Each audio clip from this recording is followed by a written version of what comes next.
राउती के कच्चे वारे इलाके में पुलिस जो सारो ॾींहुं टारगेट ऑपरेशन जारी रहियो ऐं कुझु घरनि खे बि बाहियूं ॾेई साड़ियो वियो, पर पुलिस खे का ख़ासि कामयाबी नाहे मिली सघी। इन हवाले सां टेलीफोन लाइन ते जॉइन कयो आहे राउती क़ौमी हक़ीक़त जे रिपोर्टर मसरूर दिया।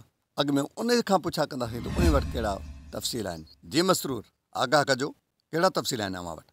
जी बिल्कुल पीर साईं, मां तव्हांखे ॿुधाईंदो हलां त घोटकी पुलिस एसएसपी समीला सुमरे जी सरपरस्ती में पुलिस ऐं रेंजर्स जो रोहती जे कचे वारे इलाइक़े में मुग़विन जी बाज़ियाबी लाइ ऑपरेशन कयो वियो।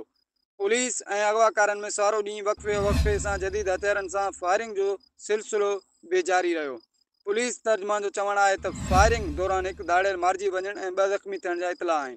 पुलिस ऐं रेंजर्स अगवाकारनि जे घर खे ड्राहे बाहि ॾेई साड़े छॾियो आहे। ऑपरेशन में रेंजर्स समेत तक़रीबन पूरे ज़िले जी पुलिस जॾहिं त एपीसी चेन्स ऐं बख्तरबंद गाॾियुनि हिसो वरितो।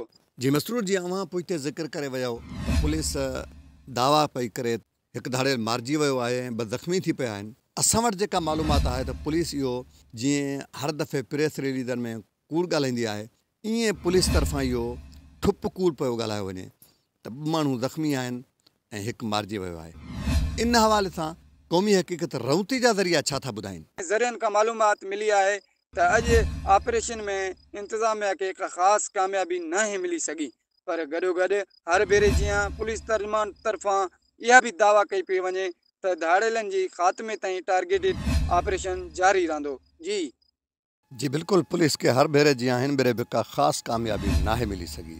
तफ़सीलन आगाह करण लाइ महिरबानी।